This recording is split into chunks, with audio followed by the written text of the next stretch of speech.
नमस्कार दोस्तों, जय हिंद, जय भारत। आज हम पढ़ेंगे उद्योगों की स्थिति को प्रभावित करने वाले कारक।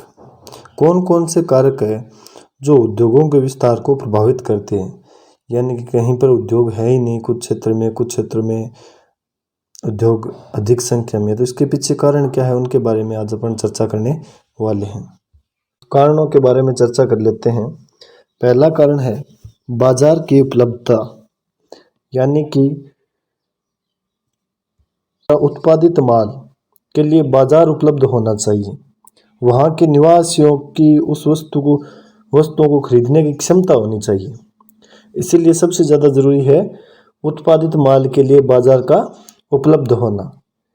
विकसित देश जो है वहाँ पर क्या है, व्यापक बाजार है, यानी वहाँ पर स्कोप बहुत ज़्यादा है।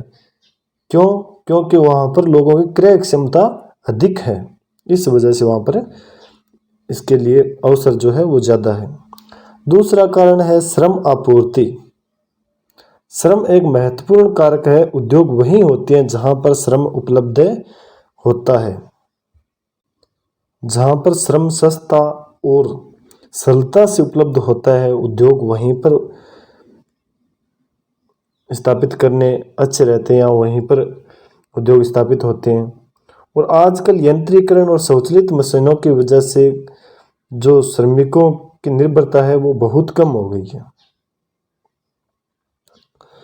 अगला पॉइंट है अपना शक्ति के साधनों तक अभिगम्यता, यानी शक्ति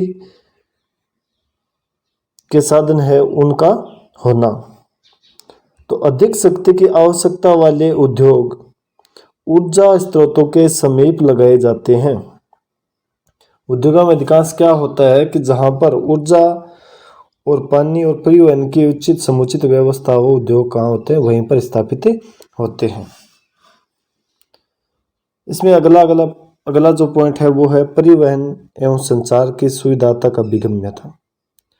तो कच्चे माल को कारखाने तक लाने और परिष्कृत माल को बाजार तक पहुंचाने के लिए तीव्र और सक्षम परिवहन सुविधाएं औद्योगिक विकास के लिए अत्यावश्यक है।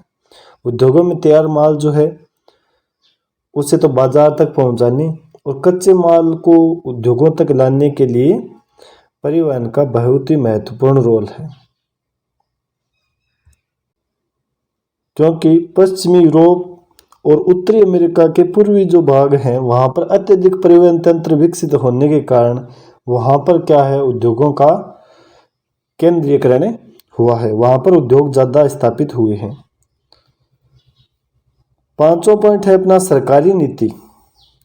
तो संतुलित आर्थिक विकास के लिए आर्थिक नीति महत्वपूर्ण है। इससे क्या होता है, सरकारें उद्योगों के लिए कुछ आर्थिक पैकेज देती है, उनके लिए नीतियों में लचीलापन देती है, जिससे क्या होता है उद्योग वहाँ पर ज़्यादा स्थापित होते हैं। छठा पॉइंट है समूहन अर्थव्यवस्था, या यूं कहें उद्योगों के मध्य संबंध। तो प्रधान उद्योग यानी बड़े उद्योगों के पास अन्य उद्योग जो है वो लाभान्वित होते हैं, क्योंकि वहाँ पर परिवहन व्यवस्था, श्रमिक और जो विद्युत वगैरह की संपूर्ण व्यवस्था होती है। तो इसलिए क्या होते हैं, अन्य उद्योग भी उसके समय पे विकसित होते हैं। एक अपना बच गया कच्चे माल की प्राप्ति तक अभिगम्यता, यानी उद्योगों के लिए कच्चा माल अपेक्षाकृत क्या होता है, सस्ता और सरलता से परिवहन योग्य होना चाहिए।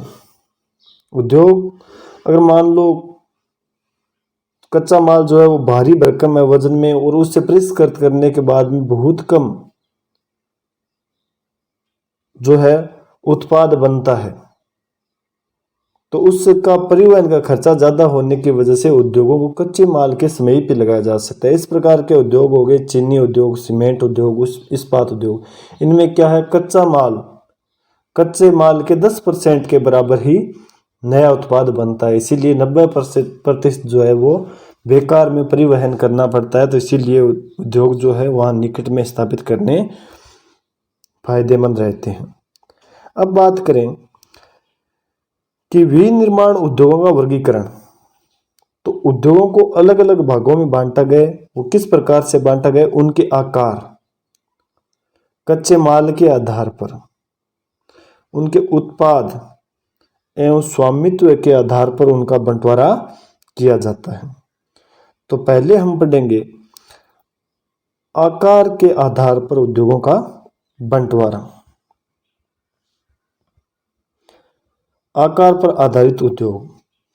तो आकार पर आधारित उद्योग, किसी उद्योग का आकार उसमें निवेशित पूंजी, कार्यरत श्रमिकों की संख्या एवं स्वामित्व के आधार पर किया जाता है। यानी कि उसमें कितनी पूंजी का इन्वेस्ट हुआ है, कितने लोग वहां पर कार्य करते हैं, और उस उद्योग के स्वामित्व के आधार पर सरकारी है या गैर सरकारी है या सहकारी है, तो इसके आधार पर उद्योगों का जो है बंटवारा किया जाता है। तो आकार पर आधारित उद्योग है, उनमें पहला हो गया कुटीर उद्योग। कुटीर उद्योग यह निर्माण की सबसे छोटी इकाई है।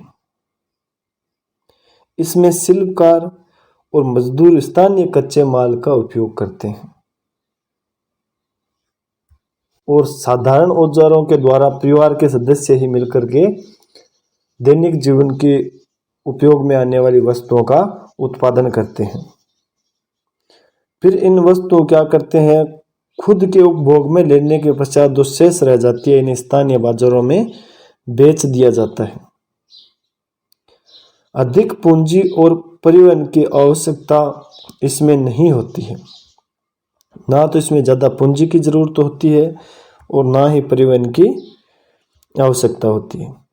उदाहरण के लिए बात करें तो अचार उद्योग, मूर्ति और चटाई, ये उद्योग जो है वो क्या है, कुटीर उद्योग है। उद्योग में फर्नीचर, जूते, छोटी मूर्तियां, पत्थर मिट्टी के बर्तन, ये सामान जो है कुटीर उद्योग में निर्मित होते हैं। उसके बाद है छोटे पैमाने के उद्योग। तो ये कुटीर उद्योग से थोड़े भिन्न हैं। इनमें उत्पादन की तकनीकी और निर्माण स्थल जो है वो घर के बाहर कारखानों में होते हैं, घर के अंदर नहीं होते। कुटीर उद्योग क्या होते हैं, घर में ही संचालित होते हैं, जबकि ये जो है लघु उद्योग या छोटे उद्योग ये घर के बाहर होते हैं। इसमें कम पूंजी की आवश्यकता होती है और कम मशीनों की आवश्यकता होती है। अब कुटीर उद्योग में तो क्या होता था, सारा काम जो साधारण औजार थे उनसे होता था, लेकिन इसमें मशीनों की आवश्यकता होती है, लेकिन बहुत कम। इसमें स्थानीय कच्चे माल का प्रयोग किया जाता है, श्रमिकों की आवश्यकता होती है। इसमें क्या होती है, श्रमिकों की आवश्यकता होती है, जबकि कुटीर उद्योग में श्रमिकों की आवश्यकता नहीं होती। इसका उदाहरण है चमड़ा उद्योग और कूलर उद्योग। अब बात करें बड़े पैमाने के उद्योग, तो इसमें अधिक पूंजी की आवश्यकता होती है और अधिक बड़ी बड़ी मशीनों की हमें जरूरत होती है। इसमें कच्चा माल जो है वो बाहर से आयात किया जाता है और कुशल श्रमिकों की आवश्यकता होती है। लौह इस्पात उद्योग और मोटर गाड़ी उद्योग जो है इसके उदाहरण है।